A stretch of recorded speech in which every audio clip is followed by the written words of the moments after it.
As you'll know from yesterday's video, the best thing to happen in the save so far has happened. I got a pay rise. I've gone up from £475 a week to £500 a week.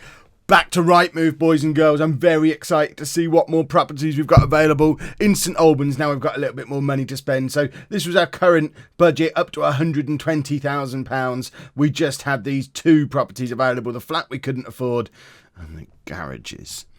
But with the extra £25 a week, that's an extra £100 a month. That bumps us all the way up to the new price range of £130,000. And it's still just the same two properties.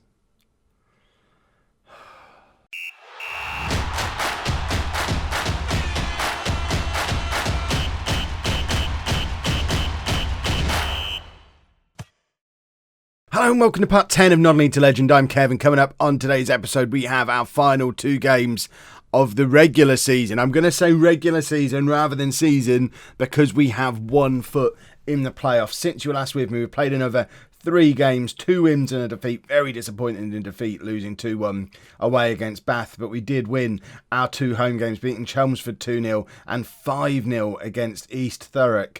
All of which means with our final 2 games, we are in 6th place.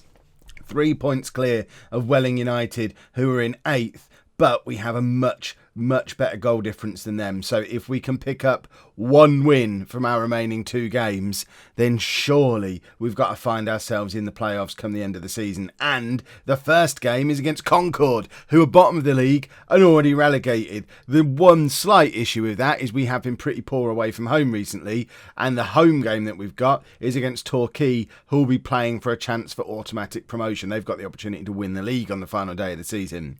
So we need to either have a performance away from home, albeit against a rubbish team, or we need to be able to beat a team who are much better than us, but at home where we're quite good.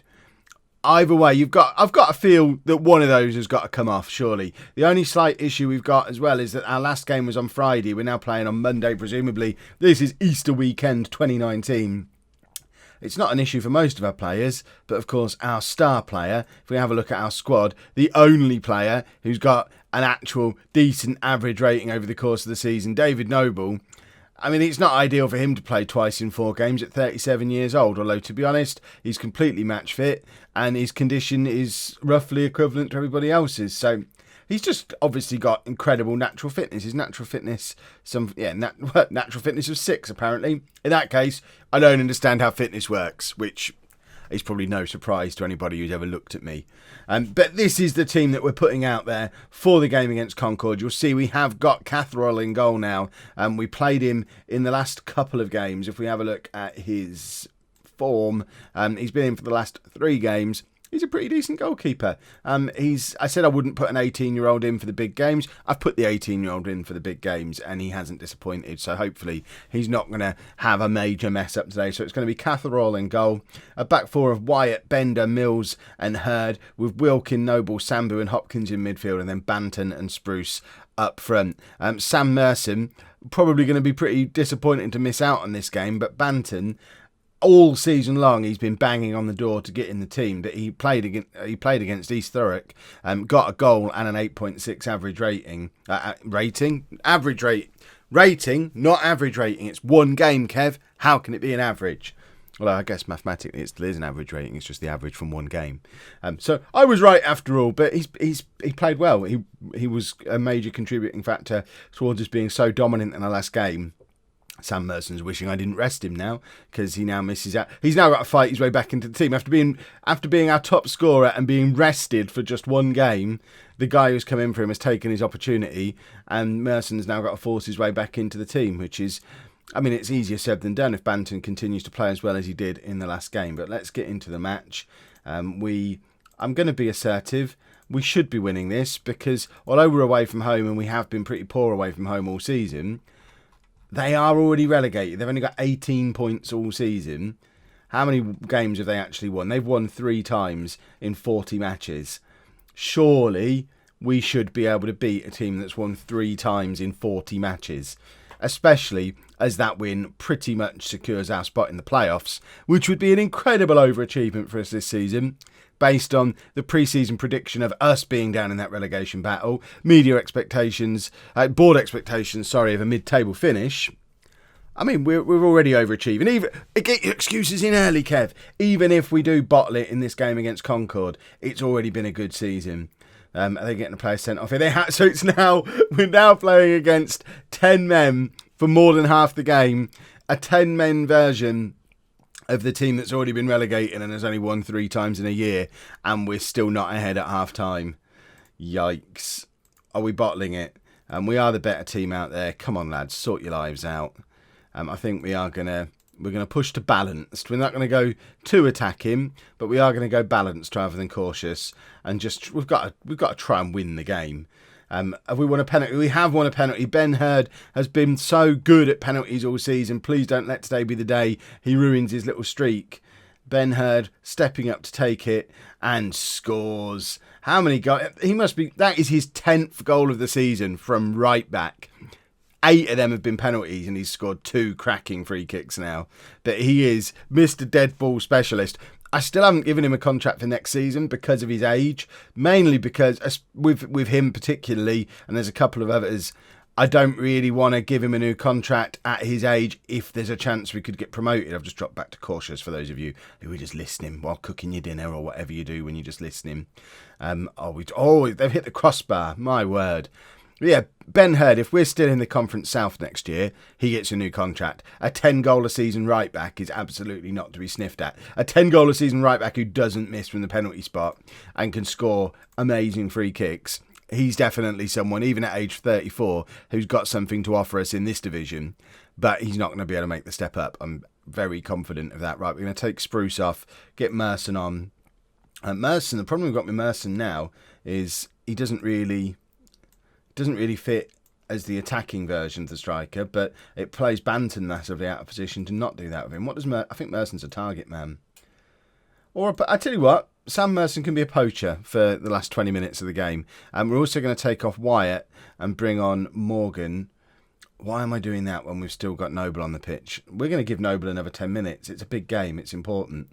I'm just going to stick Morgan in at centre-back, move Bender out to left-back, and we'll probably give Noble actually maybe 5 minutes rather than 10 because I'm afraid that we're going to hurt him and we can't. If we do make it into the playoffs, and it's looking likely at the moment, if we make it into the playoffs, we don't want to have to do the playoffs without our player of the season. Hurd with another free kick and it whistles over. Ben Hurd, what a season he's having from right back. It's mad how much of an attacking threat he is from these set pieces. But we've got 5 minutes left. What can we do to let's tighten up? Come on, 5 minutes left. They're frustrated. I want to win the game. Oh, we did win the game. Despite the frustration, we've won the game. And that, depending on other results, it could have even got us into the playoffs now. We'll check those results after the game. But either way, with the goal difference that we've got, I mean, we're not mathematically there yet, but you know, there's got to be a huge goal swing for it to not happen. Plus, Torquay lost, so they're no longer playing for the title either. So this is just it could potentially be a playoff game come early. We're playing against another team who are going to be in that playoff mix. It would be good to test ourselves against them. There's no opportunity for us to try and finish higher in the league to give us any home draws at any point. So if we do make it into these playoffs, we're realistically going to finish 6th. So we're going to be away to either Torquay, Woking, or Oxford, depending on what happens with that, or Billericay, I guess. It could be any one of those 4. We'd be away to them first. And then, if we win that, we'd be away to Wealdstone, Billericay, Woking, or whoever wins the other game. And then if we win that, we'd be away again. Because unless Dartford make it through to the final as well, which is very unlikely. But if they do, we'd be at home in the final. Or Welling, I guess. Should we just play Torquay first rather than worrying about playoff permutations? This is where we have that 11-goal swing and I end up not in the playoffs and have to edit all this out. Little bit of transfer news before the Torquay game. Mirza Sedjic, who we signed in the summer, and he never really got an opportunity. I played him 3 times. He never looked any good. He's gone to Gainsborough. So for the first time, I think, since I've been at St Albans, our committed spending is actually within our wage budget. That just reflects the fact there are quite a few players out of contract at the end of the season. So we are still over the actual spending by about £200 a week. But that's where we're sat at the moment with the players we've got tied down to next year, which is going to give us like £800 a week to play with for new players or remaining contract renewals. If we have a look at the players we've got in the squad who don't yet have a contract for next season, there are quite a few of them. Forget all the trialists, let's get them out of the way so we don't have to look at trialists. But players who are still regular players who are currently not under contract for next year: Ben Hurd, Zane Banton, Tom Bender, Sam Merson as well. So there's some big names that don't yet have contracts for next year that we're going to have to make some decisions on after we know what division we're going to be in.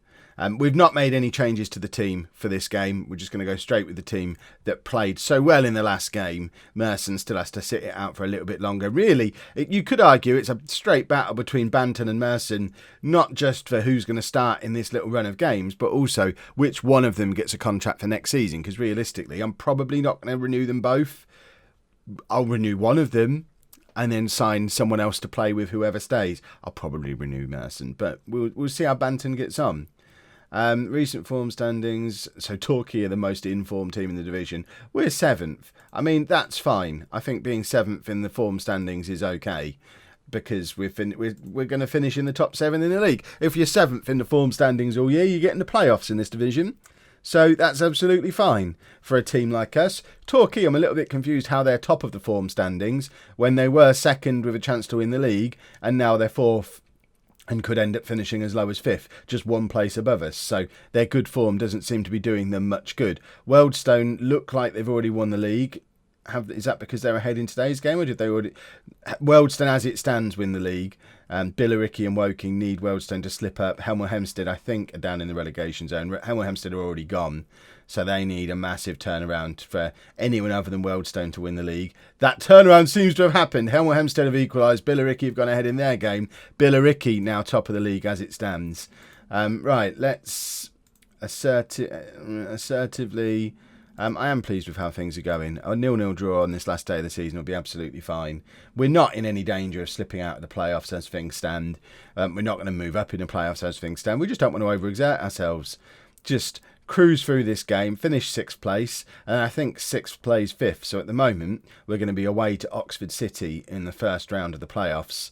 Obviously, if we defeat Torquay, then we're basically earning ourselves a game against Torquay in the next round by the looks of it, because if they then drop behind, they're going to drop down to 5th place. So I guess if Torquay are beatable, then let's beat them. But they're the form team in the league, so you could argue a draw is better for us, because then we don't have to play them again at their place when they're the form team in the league. Oh, Kev's getting tactical. I mean, it's not changing anything that I'm doing on the pitch, but at least I'm thinking about it, which is progress. Wilkins not playing very well, so we're going to do a different shuffle around of our defence. We're still going to bring Ben Morgan on, which is a fairly standard substitution for us, but this time we're going to push Wyatt up onto that left wing. We're, again, going to have a look at Noble and probably give him another 5 minutes. And then I just don't like to do the triple substitution, because a triple substitution makes me look like a buffoon. If we'd spread it out like that, then I look like a genius. Plus, we get an extra 5 minutes out of Noble, which is always a good thing. We are still clinging on by the looks of it. Oxford have gone behind in their game, so it doesn't even matter anymore what happens in our game. We're playing Oxford City in the next round, and then Torquay will play Welling, and the winners of those games will go to face what looks like Wealdstone and Woking, because it appears that Billericay have won the league, which, when you consider how much money they've got, they blooming should have, and they shouldn't have waited to the last day of the season to do it. Did we just win a penalty? No, Spruce is going to get himself booked, presumably for an elbow or something. I don't really know what he did there. It just seemed... I thought we'd been fouled, but Spruce got showed a yellow card for it, so I guess there was a little bit of a scuffle and a scramble. But we're going to be passionate, because avoiding a defeat against the form team in the league was good. And also, we're in the blooming playoffs. Let's just confirm that my understanding of the playoff system is right. I know so many of you have tried to explain them to me so many times, but I think we play Oxford City now. So let's double check. Yes, we're in the playoffs. It doesn't say who we're playing yet, does it? Unknown. Let's just click continue once. And we are going to play Oxford City, and we're playing them. It's over a week away, so we've got a little bit of time to wait. Let's just make sure it's not done to me what it did in the Bayern Munich save and just cancelled all training. So if we look at calendar And so that's where we play Torquay. If we go through into May, we are still training part-time. We don't train very much, do we? But no, we have got training sessions on, ready to face Oxford. And then if we beat them, we just need to keep an eye on other training being put in as we go. But I did not expect a playoff finish this season. This just got interesting. If you've enjoyed that, please make sure you leave a nice big thumbs up on there for me. Subscribe to the channel for daily Football Manager videos. And thank you very much for watching.